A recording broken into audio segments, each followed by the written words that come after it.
Hello everyone, this is Amna Khan and I welcome all of you guys to my YouTube channel, The Language Heaven. So today we are going to discuss syllables, schwa sound and intonation. So let's get started please. In the first section, we are going to discuss syllables. तो syllables क्या होते हैं? Syllables एक word का एक single और unbroken unit होता है साउंड का। यानी syllables एक वर्ड के अंदर वो यूनिट होता है साउंड का जिसे हम तोड़ नहीं सकते, यानी जिसे हम फर्दर डिवाइड नहीं कर सकते, और ये सिंगल होता है एक वर्ड के अंदर। इसकी मल्टीपल टाइप्स हो सकती हैं, लेकिन एक वर्ड के अंदर syllable सिंगल यानी एक हिस्से में सिंगल आता है। फिर उसके बाद अगर हम syllables को डिफ्थोंग्स, मोनोफ्थोंग्स एंड डिफ्थोंग्स के साथ कंफ्यूज करें, तो मैं आप लोगों की कंफ्यूजन इस तरह से क्लियर करूंगी कि syllables जो होते हैं उनमें कॉन्सोनेंट्स भी आ सकते हैं, और जो वोवल साउंड्स होती हैं या फिर मोनोफ्थोंग्स, डिफ्थोंग्स, ट्रिप्थोंग्स एक्सेट्रा, तो उनमें सिर्फ वोवल साउंड्स होती हैं। लेकिन सेलेबल्स में कॉन्सोनेंट भी आ सकते हैं। सेलेबल क्या होता है? सेलेबल में तीन हिस्से होते हैं: ऑनसेट, न्यूक्लियस एंड कोडा। ऑनसेट न्यूक्लियस से पहले आता है और वो एक कॉन्सोनेंट साउंड होती है। फिर उसके बाद न्यूक्लियस, जो कि सबसे ज़्यादा इंपॉर्टेंट पार्ट है सेलेबल का। इसके बगैर सेलेबल नहीं बन सकता, जिसमें वॉवल साउंड आती है। और फिर उसके बाद कोडा।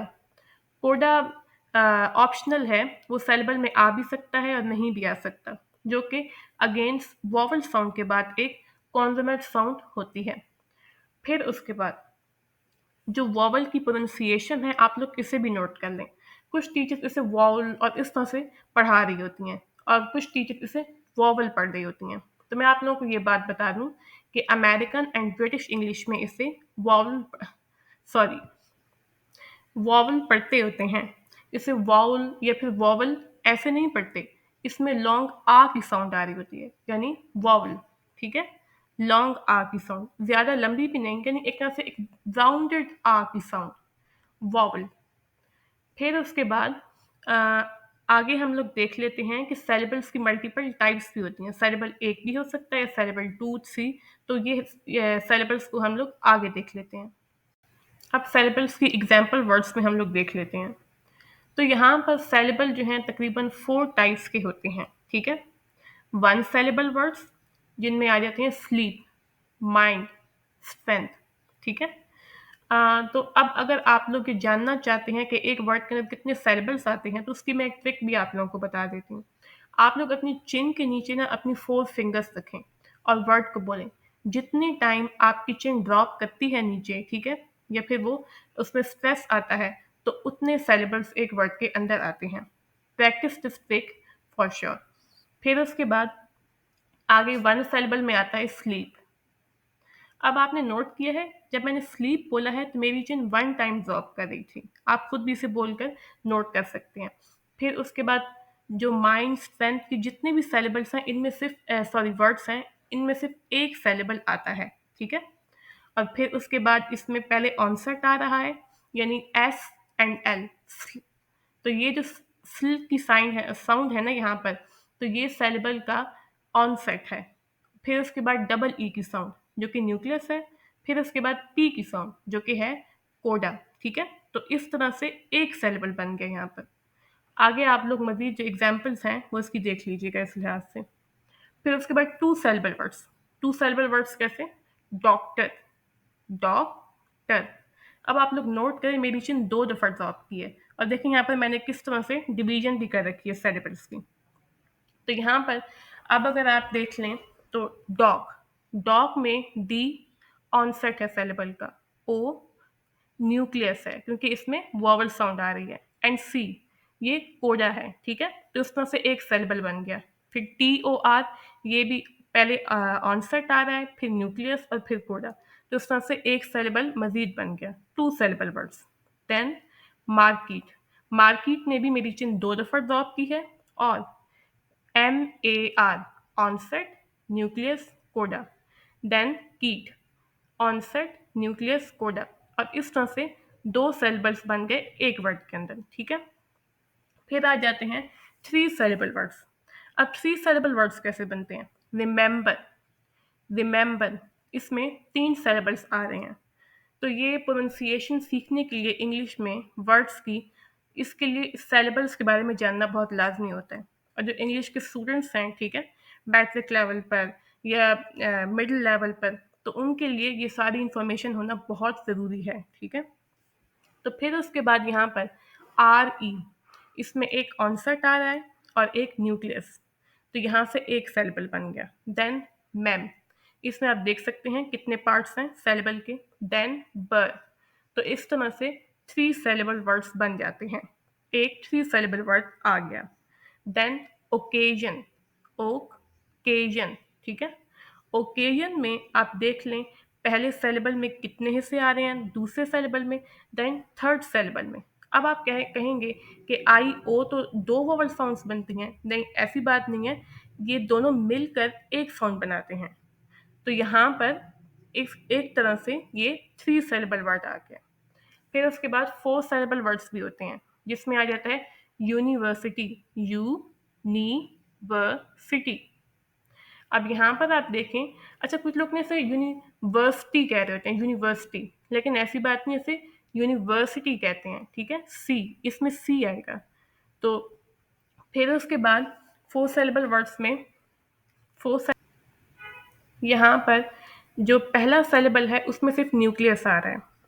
तो आप लोगों ने ये याद रखना है कि सेलेबल जो है एक वर्ड का, वो सिंगल वोवल साउंड भी हो सकती है और साथ उसमें ऑनसेट और कोडा भी आ सकता है, या फिर सिर्फ ऑनसेट एंड न्यूक्लियस आ जाता है और कोडा नहीं होता। फिर उसके बाद नी, ऑनसेट न्यूक्लियस, वर, ऑनसेट न्यूक्लियस कोडा, सी एंड टी। अच्छा, अब आप लोग यहाँ पर सोचेंगे कि वाई तो कोई भी वोवल साउंड नहीं है, तो मैं यहाँ पर इसे टी को सेलेबल क्यों कंसीडर कर रही हूँ। तो मैं आप लोग को एक बात क्लियर कर दूँ कि इंग्लिश में, ब्रिटिश इंग्लिश में या फिर अमेरिकन इंग्लिश में वाई कभी कभी वॉवल साउंड का किरदार अदा करता है।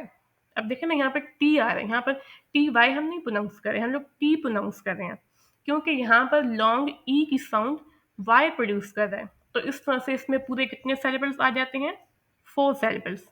देन कैलकुलेटर, कैलकुलेटर में भी 4 सेलेबल्स आ जाते हैं, जैसे कैल क्यू लेटर, 4 सेलेबल्स बन रहे हैं।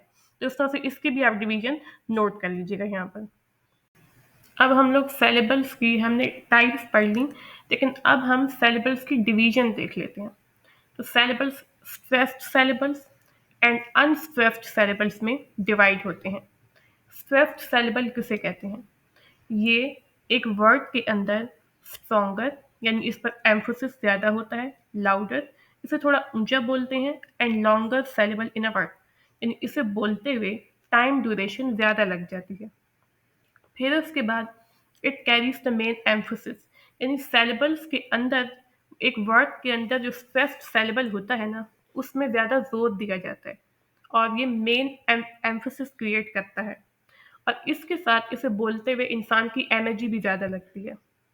तो स्ट्रेस्ड सेलेबल्स की कैरेक्टरिस्टिक्स क्या हो गई, ये दूसरे सेलेबल से ज़्यादा ऊंचा होता है, बोलते हुए ड्यूरेशन ज़्यादा लगती है, आपकी आवाज़ की गूंज ज़्यादा निकलती है, और ये एक क्लियर और यानी वाजे और डिस्टिंक्ट वॉवल साउंड होती है, ठीक है। इसे बोलते हुए आप एक क्लैरिटी के साथ इसे बोलते हैं, और जो असल एम्फोसिस होता है ना एक वर्ड का, वो स्ट्रेस्ड सेलेबल्स में आ जाता है।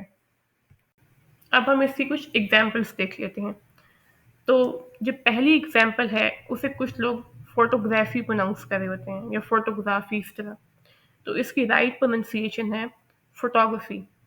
और फोटोग्राफी वर्ड में जो सेकंड सेलेबल है ना, टॉक, वो स्ट्रेस्ड है, फोटोग्राफी। आपने नोट किया कि टॉक जो है उसे बोलते हुए ड्यूरेशन भी ज़्यादा लगी है, मेरी आवाज़ थोड़ी हाई हो गई थी, यानी मेरी पिच स्ट्रांग हो गई थी, और साथ इस पर एक एम्फोसिस आ रहा है। जबकि जो फर्स्ट सेलेबल है ना, फुटो, सिंपल फुटो, जो फो है ना, अब फो एक सिंपल अनस्ट्रेस्ड सेलेबल है, उस पर इतना एम्फोसिस नहीं आ रहा। और जो फी है इसका हिस्सा, तो वो जो है ना रेफी, तो उसमें भी इतना स्ट्रेस नहीं आ रहा सेलेबल पर, सिंपल छोटी सी ड्यूरेशन में, शॉर्ट ड्यूरेशन में, और जो है ना एक एक जो है ना सॉफ्ट सी साउंड के साथ हम इस वर्ड को प्रोनाउंस कर रहे हैं, इस वर्ड के इस हिस्से को। इसमें जो टॉग है उस पर सेलेबल ज़्यादा आ रहा है, सेकंड सेलेबल।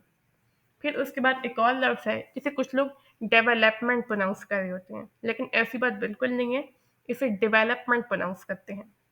और इसमें जो सेकंड सिलेबल है ना, वेल, डेवलपमेंट। आप नोट करें इस वेल को बोलते हुए मेरी ड्यूरेशन भी ज़्यादा थी, टाइम ड्यूरेशन, और इस पर एक एम्फोसिस आ रहा है, डे, और उसके बाद अपमेंट।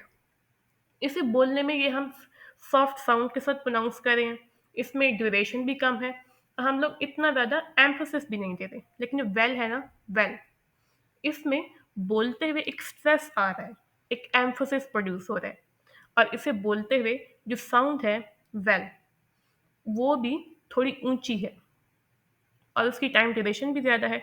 तो इस तरह से ये जो है यहाँ पर एक स्ट्रेस्ड सेलेबल है, और जो दूसरे सेलेबल्स हैं जैसे डै और अपमेंट, वो अनस्ट्रेस्ड हैं। फिर उसके बाद हमारा जो थर्ड वर्ड एग्जाम्पल है, तो उसे कुछ लोग इंफॉर्मेटिव प्रोनाउंस करते हैं, लेकिन इसे इंफॉर्मेटिव प्रोनाउंस करते हैं। अगर आप लोग जो देखना चाहते हैं इन वर्ड्स की प्रोनाउंसिएशन, तो उसके लिए मैं आप लोगों को कुछ डिक्शनरीज भी रेकमेंड कर देती हूँ, जो कि हैं Cambridge dictionary, Oxford advanced learners dictionary, Collins dictionary, alpha speak English, या फिर जो गूगल डिक्शनरी है ना, जो कि जब आप वर्ड और उसके साथ प्रोनाउंसिएशन लिख देते हैं तो सामने वो आ जाती है, तो उसे भी आप देख सकते हैं वर्ड्स की प्रोनाउंसिएशन के लिए। फिर उसके बाद यहाँ पर ये जो लफ्ज़ है, इसमें जो सेकंड सिलेबल है ना, फॉर, तो वो स्ट्रेस्ड है। आप लोग नोट करें, इंफॉर्मेटिव। यहाँ पर जो फॉर है उसे बोलते हुए जो है पिच भी मेरी हाई हो गई थी, लॉन्गर इन ड्यूरेशन है फॉर, ठीक है। और फिर उसके बाद इस पर स्ट्रेस भी ज़्यादा आ रहा है, तो यहाँ पर फॉर जो है वो स्ट्रेस्ड है। इन, सिंपल, एक सिंपल शॉर्टर ड्यूरेशन का सेलेबल है। मिटिव, सिंपल, लास्ट जो सेलेबल है वो भी अनस्ट्रेस्ड है। तो कौन सा स्ट्रेस्ड सेलेबल है? फॉर। तो इस तरह से हमने स्ट्रेस्ड सेलेबल्स को, उसकी डेफिनेशन और उसकी एग्जाम्पल्स को देख लिया है। अब हम लोग अनस्ट्रेस्ड सेलेबल्स को समझ लेते हैं। तो अनस्ट्रेस्ड सेलेबल किसे कहते हैं? कोई भी वीकर यानी कमजोर सी, सॉफ्टर यानी एक नरम सी, and shorter syllable in a word, यानी जिस सेलेबल को एक लफ्ज के अंदर बोलते हुए ड्यूरेशन टाइम की शॉर्ट हो, उसे अनस्ट्रेस्ड सेलेबल कहते हैं। इसे प्रोनाउंस करते हुए ज़्यादा फोर्स नहीं लगानी पड़ती, और इसमें अक्सर औकात श्वा साउंड आ जाती है, यानी जो अनस्ट्रेस्ड सेलेबल्स हैं, they reduce to schwa sound mostly in fast speech. Schwa sound किसे कहते हैं ये हम लोग आगे के सेक्शन में देखेंगे, समझेंगे। अब अनस्ट्रेस्ड सेरेबल्स की कैरेक्टरिस्टिक्स क्या होती हैं? तो ये एक क्वाइटर और वीकर साउंड होती है, यानी इसे बोलते हुए इतना जोर नहीं होता सेरेबल के अंदर स्ट्रेस्ड सेरेबल्स के कंपैरिजन में, और इनकी ड्यूरेशन भी शॉर्ट होती है। इन्हें बोलते हुए आपकी आवाज़ की गूंज भी लो होती है, और अक्सर इनके अंदर श्वास साउंड आ जाती है। अब हम लोग अनस्ट्रेस्ड सेरेबल्स की कुछ एग्जाम्पल वर्ड्स को समझ लेते हैं।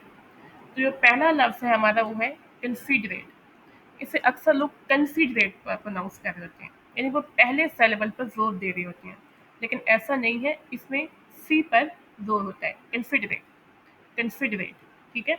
से, इस तरह की साउंड आएगी, से। तो फिर इस वर्ड का मीनिंग क्या है? वो है काइंड एंड हेल्पफुल, ठीक है, इसका मतलब है ये। और इसमें जो फर्स्ट एंड लास्ट सेलेबल है ना, तन एंड एट, वो अनस्ट्रेस्ड सेलेबल है। उन्हें प्रोनाउंस करते हुए ज़्यादा एम्फोसिस नहीं आता, और वो शॉर्टर इंटरेशन होते हैं, यानी तन एंड एट, कंसिडरेट, कंसिडरेट। देखें, नोट करें यहाँ पर, एट एंड कन। इसे प्रोनाउंस करते हुए ना आपको ज़्यादा जोर देना पड़ा है, और ना इसमें टाइम ड्यूरेशन ज़्यादा लगी है, ठीक है। फिर उसके बाद दूसरा लफ्ज़ है हमारा एफिशिएंट। इसे मोस्टली लोग एफिशिएंट प्रोनाउंस कर रहे होते हैं, लेकिन ये है एफिशिएंट। एफिशिएंट उसे कहते हैं जो इफेक्टिवली और जो है ना एक्टिवली एक काम को सरअंजाम दे देता है, ठीक है। तो इसमें अनस्ट्रेस्ड सेलेबल्स कौन से हैं? यहाँ पर जो पहला सेलेबल है ना, एफ, और जो दूसरा सेलेबल है शेंट, तो ये दो अनस्ट्रेस्ड सेलेबल्स हैं। एंड फे, एफिशिएंट, फे, तो इसमें जो फे साउंड है ना, इस पर जोर पड़ता है।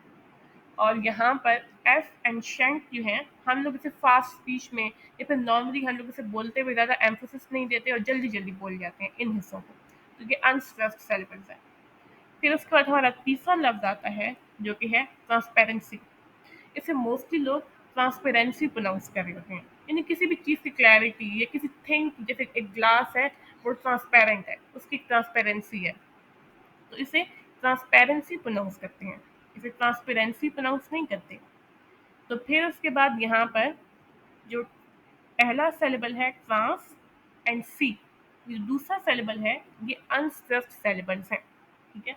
और पैर जो है ना ट्रांसपेरेंसी, पैर, अब यहाँ पर नोट करें पैर पर एक स्ट्रेस आ रहा है, लेकिन ट्रांस सी, ट्रांसपेरेंसी, ट्रांस, पैर, पैर एंड सी।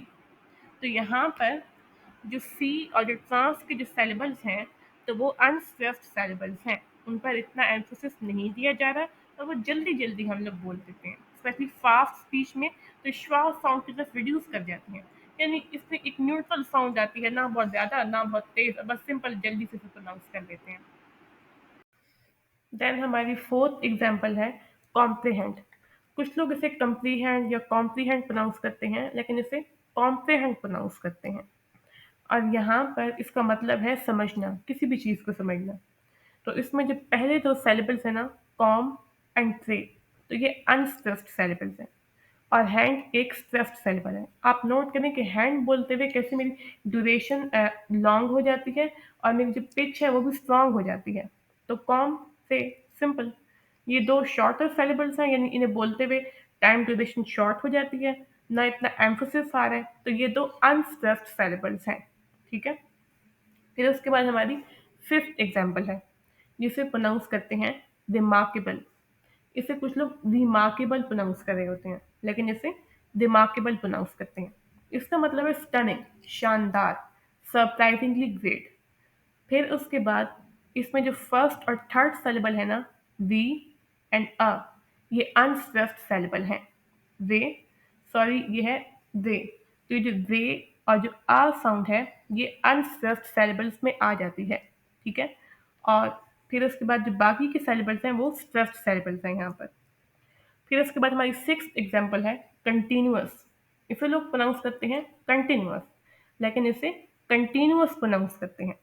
और इसमें जो फर्स्ट और लास्ट सेलेबल है ना, कन अस, लेकिन नोट करें कन अस, इसे कितना, इसका न्यूट्रल एक्सेंट है, यानी इसमें जो है ना कितनी शॉर्टर ड्यूरेशन आ जाती है बोलने की, और साथ ही इसे बोलते हुए ना इतनी गूंज आ रही है आवाज़ की। तो इसमें फर्स्ट और लास्ट सेलेबल जो हैं वो अनस्ट्रेस्ड हैं। फिर उसके बाद हमारी जो सेवेंथ एंड लास्ट एग्जाम्पल है वो है इस्टेब्लिश। इसका मतलब है कायम करना, कोई कंपनी इस्टेब्लिश करना, कोई फैक्ट्री इस्टेब्लिश करना, कोई बिल्डिंग इस्टेब्लिश करना, कमेटी इस्टेब्लिश करना, कुछ भी कायम कर देना, तो ये वो वाला लफ्ज़ है। फिर उसके बाद यहाँ पर इसे लोग प्रोनाउंस करते हैं स्टैब्लिश, स्टैब्लिश, लेकिन इसे जो है ना इस्टेब्लिश प्रोनाउंस करते हैं, यहाँ पर ई की साउंड आएगी। और फिर उसके बाद इसमें कौन सा सेलेबल अनस्ट्रेस्ड है, फर्स्ट सेलेबल इस, वो अनस्ट्रेस्ड है, उस पर स्ट्रेस नहीं आ रहा, उसकी ड्यूरेशन भी शॉर्टर है और ना इतना एम्फोसिस प्रोड्यूस हो रहा है इसको प्रोनाउंस करते हुए। तो यहाँ पर हमने stressed syllables and unstressed syllables को समझ लिया है।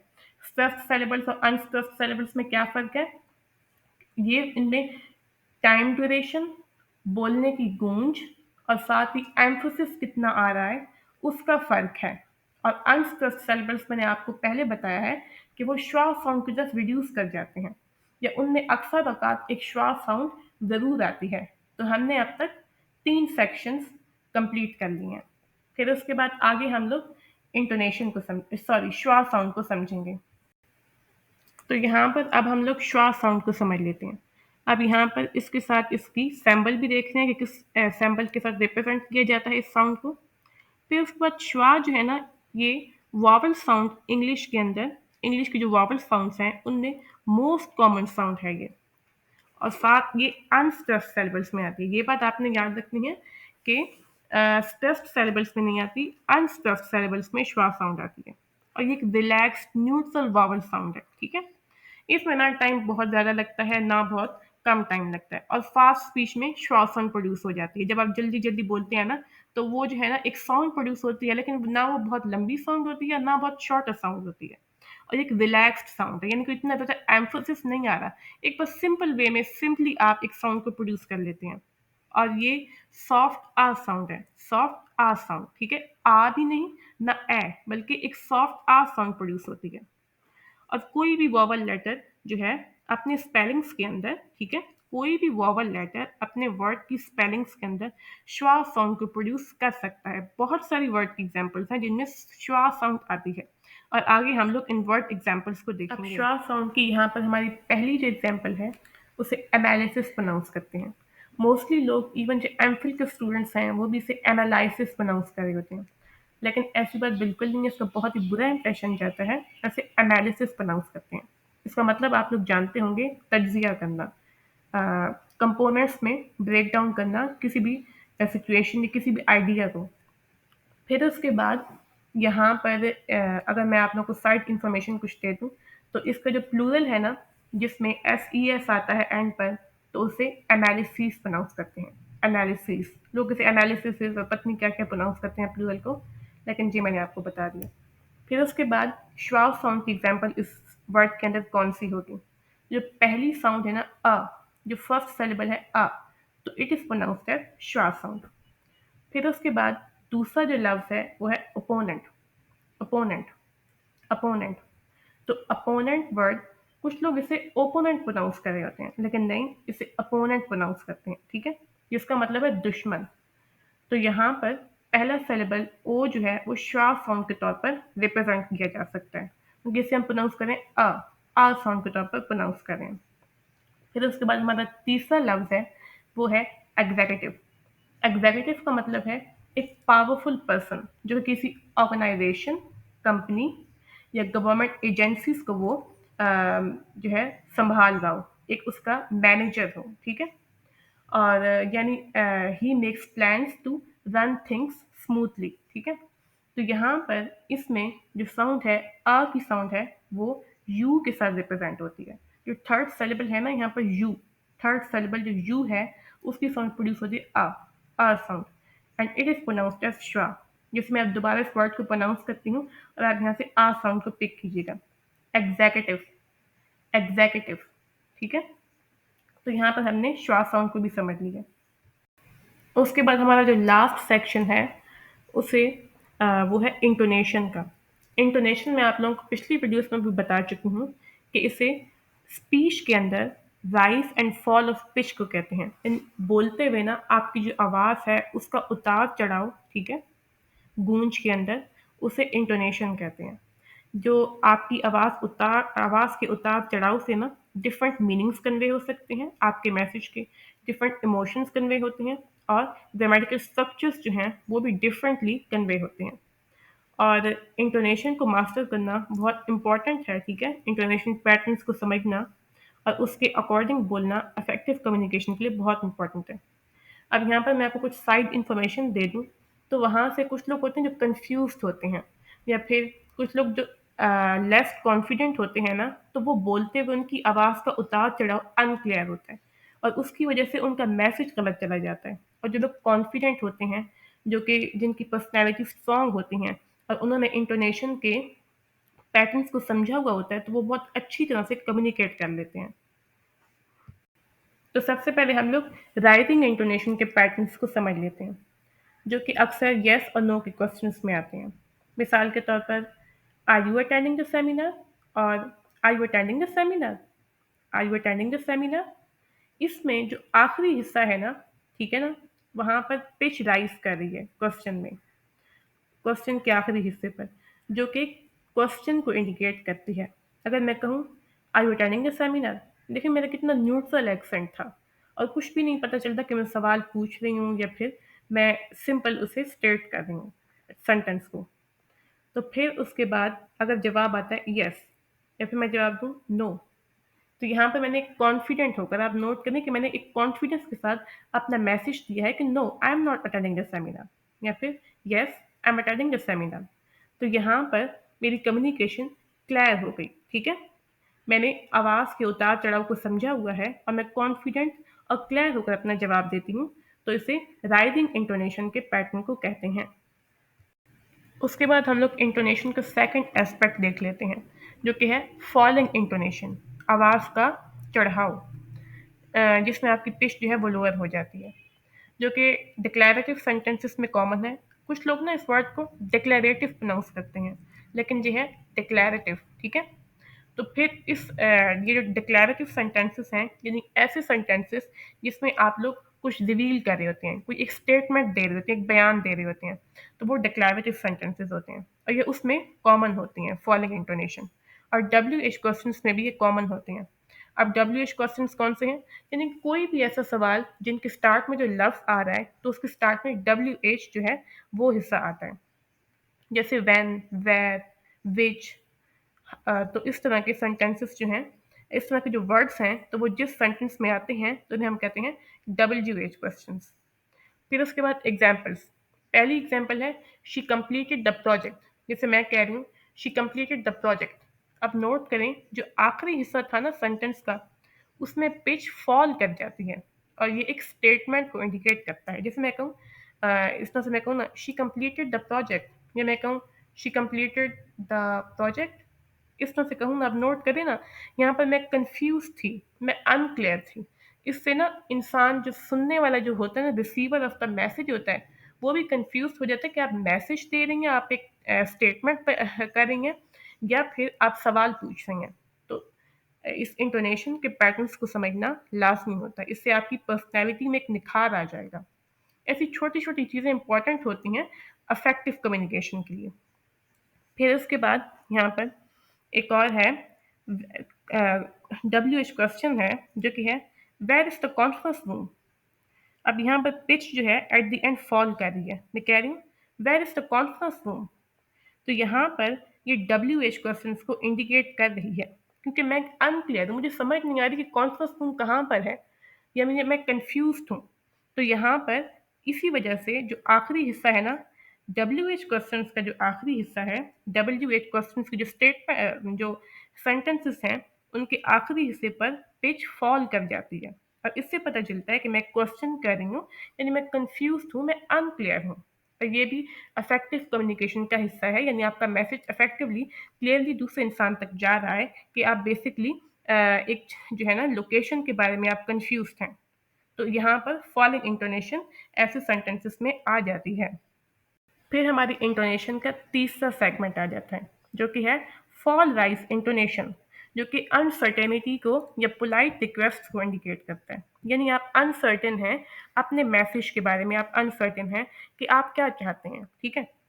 एग्जाम्पल है I thought we might consider alternative solutions. I thought we might consider alternative solutions. अब नोट करें, यहाँ पर जो पहला सेंटेंस का जो पहला हिस्सा था, वहाँ पर पिच फॉल कर रही है और फिर सडनली राइज कर जाती है, जो कि सजेस्ट करती है दैट यू आर हेजिटेटेड, जो कि आपकी हिचकिचाहट को, आपकी हेजिटेशन को सजेस्ट करती है, या फिर आपकी पोलाइटनेस को भी सजेस्ट कर सकती है। जब आप पोलाइट वे में किसी इंसान से बात करते हैं, तो उसमें जो पिच है आपकी, जो आपकी इंटोनेशन है, ठीक है, सेंटेंस के अंदर, तो वो फॉल राइज कर सकती है और यहाँ से आपका मैसेज जो है वो इफेक्टिवली या क्लियरली दूसरे इंसान तक पहुँच जाता है। तो यहाँ से आप अफेक्टिव कम्युनिकेशन को इंटोनेशन के पैटर्न्स को समझकर जो है समझ सकते हैं। अब ज़रूरी नहीं है, एक बात मैं आप लोगों को और बता दूँ कि ज़रूरी बिल्कुल भी नहीं है कि आप हमेशा कॉन्फिडेंट और क्लियर होकर बोलेंगे तो आपकी कम्युनिकेशन इफेक्टिव होगी।